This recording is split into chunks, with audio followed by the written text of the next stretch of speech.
दोस्तों, क्या हाल है आपके? Welcome back to my channel chase your dream. आज के दिन एक बहुत ही फुली फंडेड स्कॉलरशिप में लेकर आया हूँ, जिसका नाम है ministry of foreign affairs scholarship of Brunei Darussalam.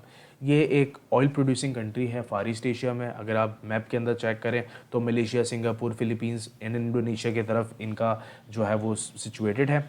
और मज़ीद ये है कि एक बेहतरीन यूनिवर्सिटीज़ इन लोगों की ऑफ़र करती हैं। और मैंने मज़ीद ये देखा कि एचईसी के साथ इनके जो हैं वो कुछ बायलैटरल एग्रीमेंट्स हुए हैं, जिसके बेसिस के ऊपर ये आप लोगों को फुली फंडेड स्कॉलरशिप की अपॉर्चुनिटी देते हैं। इसके साथ साथ एचईसी की मोरक्को के अंदर डिफरेंट यूनिवर्सिटीज़ है, वहाँ पर भी इनकी हुई है स्टाइपेंडियम हंगरीकम स्कॉलरशिप, जो कि एक बहुत मशहूर स्कॉलरशिप है। उसके अंदर भी इनके जो है बायलैटरल एग्रीमेंट्स है। तो आज के दिन मैं आपको बताऊंगा कि यहाँ पर अप्लाई करने और कौन कौन से तरीक़ेकार हैं, एलिजिबिलिटी क्राइटेरिया क्या है। तो जुड़े रहिए और चैनल को सब्सक्राइब कर लें ताकि ऐसी फर्दर इन्फॉर्मेटिव वीडियोस जब भी मैं बनाऊं आपको पता चल जाए।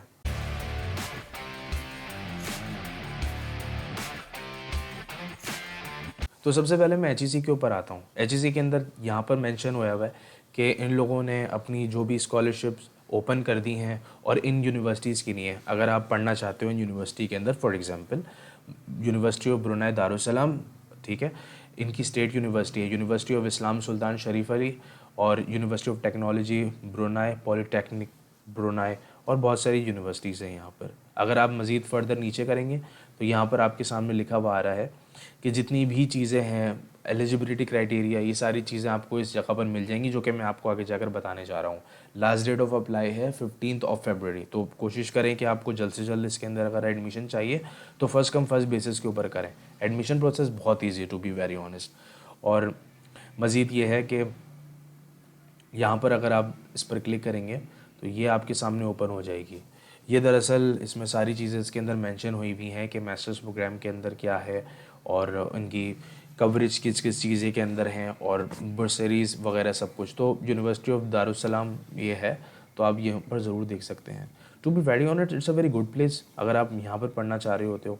फीस एंड फंडिंग के अंदर भी अगर आप देखना चाहते हो कि मैं क्यों कह रहा हूँ कि इसकी हमें लेनी चाहिए, तो यहाँ पर सारी चीज़ें इसमें लिखी हुई हैं फॉर ग्रेजुएट स्टूडेंट्स अगर आप यहाँ पर पढ़ना चाहते हो। Above all it's a very amazing place. अगर मैं बात करूँ इनकी एकेडमिक एंड क्राइटेरिया की, तो टू बी वेरी ऑनेस्ट इनके जो भी क्वालिफ़िकेशन की बात करूँ तो मलेशिया से, सिंगापुर और थाईलैंड से बहुत ज़्यादा इनकी जो है ना फ़ीस स्ट्रक्चर एक्सेट्रा। तो चलें, coming back to the topic. अब देखो, जो भी फ़ीस होती है वो ऑफ कोर्स आपको पे करनी होती है जब आप किसी कंट्री के अंदर जाते हो पढ़ने के लिए। लेकिन जब आपके पास एक अपॉर्चुनिटी मौजूद होती है और ख़ास तौर पर जब वो आपकी होम कंट्री में अपॉर्चुनिटी आपके पास आ रही है, तो आपको ज़रूर लेना चाहिए। अब मैं आपको बताने वाला हूँ कि यहाँ के इनके क्या क्या क्राइटेरिया है। तो यहाँ पर आप फर्दर अगर नीचे करोगे तो यहाँ पर एलिजिबिलिटी एंड रिक्वायरमेंट्स आ रही है। जब आप यहाँ पर क्लिक करोगे तो यहाँ पर आपके सामने लिखा हुआ है first of all age limit. अगर कोई अंडर ग्रेजुएट के लिए अप्लाई करने जा रहा है तो 25 ईयर्स से अबव नहीं होनी चाहिए।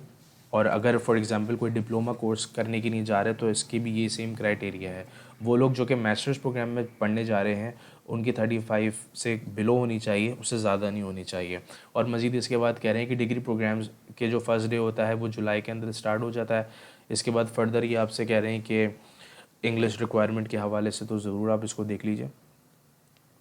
और ये है कि प्लीज़ डेडलाइन का ख़ास तौर पर ख्याल करें। बहुत मरतबा ऐसा होता है कि भाई डेडलाइन के अंदर जब आप अप्लाई करने जाते हो ना किसी यूनिवर्सिटी के अंदर, उनका सर्वर बहुत ही ओवरलोड हो जाता है और इसकी वजह से काफ़ी हैंग प्रॉब्लम आ जाती है, मेल फंक्शनिंग हो जाती है, कभी कभार साइट क्रैश कर जाती है। ये इस चीज़ का ज़रूर ख्याल करें। तो 15 फरवरी इसकी जो है वो डेडलाइन है, तो इसका ज़रूर ख्याल कीजिए।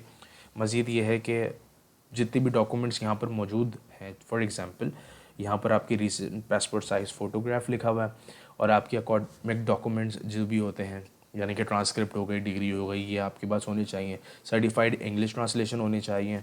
जब आप सिंपल सर्टिफाइड इंग्लिश ट्रांसलेशन, मतलब ये है कि अगर अदर दैन इंग्लिश में हो आपके पास तो फिर इसके अंदर आपके सारे डॉक्यूमेंट्स होने चाहिए, वरना अगर ऑलरेडी आपकी इंग्लिश में है तो इट डज़न्ट नीड इट। मज़ीद ये है कि आपकी बर्थ सर्टिफिकेट एंड पासपोर्ट होना चाहिए और फिर लेटर ऑफ रिकमेंडेशन या फिर रेफरेंस लेटर जो होता है वो आपके पास होना चाहिए। मज़ीद अगर आप जो है प्रोग्राम्स में, फॉर एग्जांपल अगर मेरा जो है बिज़नेस रिलेटेड प्रोग्राम है और वो ब्रुनाई दारुसलाम यूनिवर्सिटी ऑफ़र कर रही है, तो अगर मुझे कोई भी क्यूरीज़ होती हैं या फिर यह है कि क्राइटेरिया, सिलेक्शन क्राइटेरिया, तो आप यहाँ पर इनके जितने भी सामने मौजूद हैं हाइपर लिंक्स, आप उस पर क्लिक कीजिएगा और यहाँ पर आपको पता चल जाएगा क्या है। ये डॉक्यूमेंट है जो कि थोड़ा सा आपको एलेबोरेट करता है कि कौन कौन से ये लोग प्रोग्राम्स ऑफ़र कर रहे हैं। अंडर ग्रेजुएट की अगर मैं बात करूँ तो यहाँ पर आपके सामने मौजूद है कि BA बैचलर ऑफ आर्ट्स जो है वो किन किन सब्जेक्ट्स के अंदर पढ़ाया जा रहा होता है, और बैचलर इन साइंस किसके अंदर। मैं अगर मज़ीद स्क्रॉल डाउन करूँगा तो यहाँ पर आपके सामने क्वालिफ़िकेशन, रिक्वायर्ड एलिजिबिलिटी क्राइटेरिया, और फिर इसके बाद जो है वो कैंडिडेट्स जो कि इनका क्राइटेरिया फुलफ़िल कर लेंगे तो उनको इंटरव्यू के ज़रिए भी होता है, और फिर उसके बाद मेडिकल फिटनेस जो जो इनके रिक्वायरमेंट्स हैं वो इसमें मेंशन है। और मज़ीद अगर आप नीचे जाकर देखें तो यहाँ पर आपके सामने आ रहा है इनके मास्टर्स प्रोग्राम की जनरल एंट्री रिक्वायरमेंट। ये है कि थोड़ा सा इसका ख्याल किया जाए जब आप इसमें अप्लाई कर रहे हो। ये मैं आपको इस वजह से बता रहा हूँ क्योंकि आपको थोड़ा सा आइडिया हो जाए कि ऑन एन एवरेज अगर आप बगैर स्कॉलरशिप के कर रहे होते हो तो आपको किन किन चीज़ों का ख्याल करना होता है। ये सारी चीज़ें हम आपको आगे जाकर मज़ीद बता रहे हैं।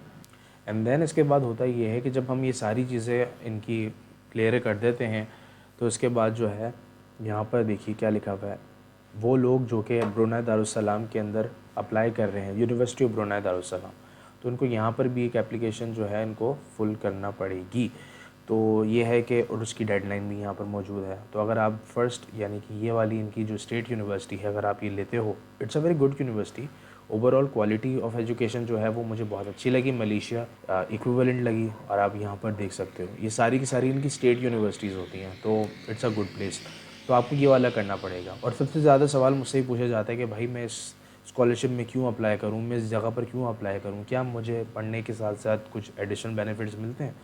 तो येस एग्जैक्टली, जब आप अप्लाई करते हो यहाँ पर तो आपके सामने यहाँ पर आपके मंथली पर्सनल अलाउंस मिलता है जो कि 500 जो है वो BND यानी कि ब्रुनेई दारुस्सलाम का जो डॉलर है उसके बराबर। अगर मैं कन्वर्जन की बात करता हूँ तो $1 यहाँ के हिसाब से जो है वहाँ का 204 के हिसाब से। अगर मैं 500 की बात करूँ तो तकरीबन 1 लाख रुपए इसकी अमाउंट बनती है। तो इट्स अ गुड प्लेस अगर आप पढ़ना चाहते हो।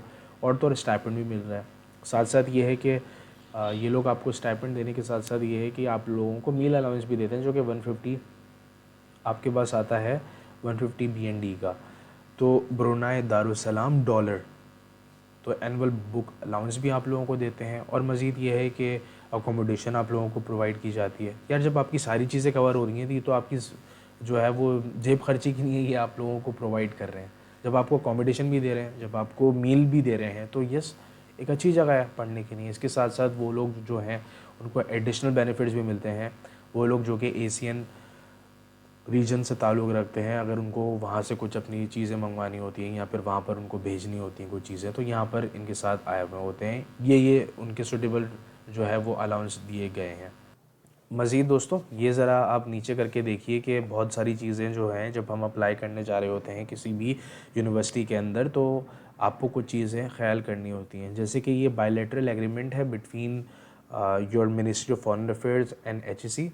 तो कुछ चीज़ों का हमें मज़ीद ख्याल करना चाहिए। अब मज़ीद यहाँ पर लिखा हुआ है कि बहुत सारी चीज़ें जो हैं वो आपको अपने दिमाग में रखनी चाहिए। एक सवाल ये भी पूछा जाता है कि भाई इस यूनिवर्सिटी के अंदर इस जगह पर मैं अप्लाई क्यों करूं जब यहाँ पर जो है मुझे फ़ायदा किसी भी चीज़ का नहीं हो रहा हो, यानी कि in terms of doing part time jobs या फिर फुल टाइम जॉब, जो कि इन लोगों ने आपको स्कॉलरशिप्स देकर जो है स्टाइपेंड देकर सारी चीज़ें फिनिश कर दी हैं। अब आखिर में बचता क्या है, फूड एक्सपेंस ये भी आप लोगों को ऑफ़र कर रहे हैं, और उसके साथ साथ जो है आपको जो ऑफ़र कर रहे हैं या अकोमोडेशन भी दे रहे हैं, तो आपकी लिविंग कॉस्ट तो कम्प्लीटली कवर हो गई। तो यहाँ पर आप मज़ीद अगर देखें कि वो स्कॉलरशिप रिसिपिएंट जो है वो किसी भी तरीके की एम्प्लॉयमेंट के अंदर हिस्सा नहीं लेगा until and unless approved by university, या फिर कोई डिप्लोमेटिक मिशन के अंदर जो होता है, जैसे कि एम्बेसी के अंदर बच्चे जो होते हैं वो चले जाते हैं, तो इसमें इन्वॉल्व नहीं है। मज़ीद ये है कि जितनी भी इसमें मेंशन की हुई सारी की सारी कि आपको जितनी भी लॉज अपनी जो है वो ओबे करना पड़ेंगी, ये करना पड़ेगा, वो करना पड़ेगा। पॉलिटिकल एक्टिविटी ऑफ कोर्स वहाँ पर जो है वो बादशाहत है, जिसकी वजह से लोग वहाँ पर जो है फ्रीडम ऑफ स्पीच इतनी नहीं है वहाँ पर। यस एग्जैक्टली, सऊदी अरब जैसा हाल है वहाँ का। और मज़ीद यार ये है इसमें सारी चीज़ें मेंशन हुई भी हैं कि, और एक चीज़ ये भी है कि भाई यहाँ पर अगर आप मिसाल के तौर पर मूव होते हो तो आप अपने साथ जो है कोई फैमिली मेम्बर्स नहीं लेकर आ सकते अनटिल, ठीक है। और मज़ीद इसमें लिखा हुआ है कि पेरेंट्स को नहीं लेकर आ सकते। अगर आप मैरिड हो तो अपने बच्चे और अपने स्पाउस को नहीं लेकर आ सकते। और मज़ीद इसके बाद ये लिखा हुआ है कि जब आपके एग्ज़ाम्स देकर आपका फाइनल एग्ज़ाम होगा, ख़त्म हो जाएगा प्रोग्राम के बाद, तो आपको जो है ब्रुनेई दारुस्सलाम छोड़ना पड़ेगा। अब ये क्या बात कर दी मैंने। अब देखें मिसाल के तौर पर आपका लास्ट सेमेस्टर चल रहा है और आपने जो है वो यहाँ पर कोई एम्प्लॉयमेंट ढूंढ ली है तो यस एग्जैक्टली आप वहाँ पर जो है वो कर सकते हो एम्प्लॉयमेंट, को इतना मसला नहीं है। बट ये है कि बहुत सारी चीज़ें जो होती हैं उसके हिसाब से आपको चलना पड़ता है जब आप स्टूडेंट के तौर पर यहाँ पर होते हो।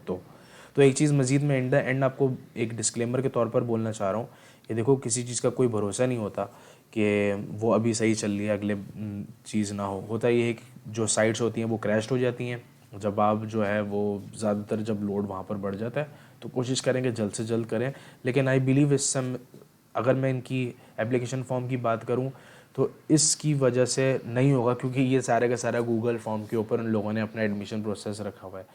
और मज़ीद अगर आप नीचे देखो तो यहाँ पर बहुत ही ईजी इनका एडमिशन प्रोसेस है, बहुत ही अच्छा एप्लीकेशन प्रोसेस है।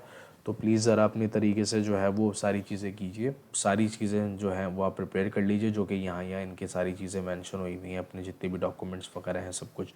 तो डॉक्यूमेंट्स कुछ इतने खास नहीं, बस नॉर्मल इनके डॉक्यूमेंट्स आते हैं जो कि हर एक स्टूडेंट के पास होता है। रिकमेंडेशन लेटर, मोटिवेशन लेटर और स्टेटमेंट ऑफ पर्पज़, ये लोग आपसे पूछेंगे और बहुत सारे कुछ क्वेश्चन हैं वो आपको जवाब देना पड़ेगा। तो होपफुली थोड़ा सा मैंने आपको समझा दिया है। और एचईसी से भी थोड़ा डर लगता है, ऐसा ना हो कि हर इनका जो है वो दिमागी ख़राब हो जाए, या टू बी वेरी ऑनेस्ट। तो खैर ये तो ऐसी मैंने बात कर दी। एनीवेज दोस्तों, बहुत शुक्रिया टाइम का आपके, और चैनल को सब्सक्राइब करें ताकि मैं ऐसी फर्दर इन्फॉर्मेटिव वीडियोस बनाते रहूँ। ख्याल रखिएगा। अल्लाह हाफ़िज़।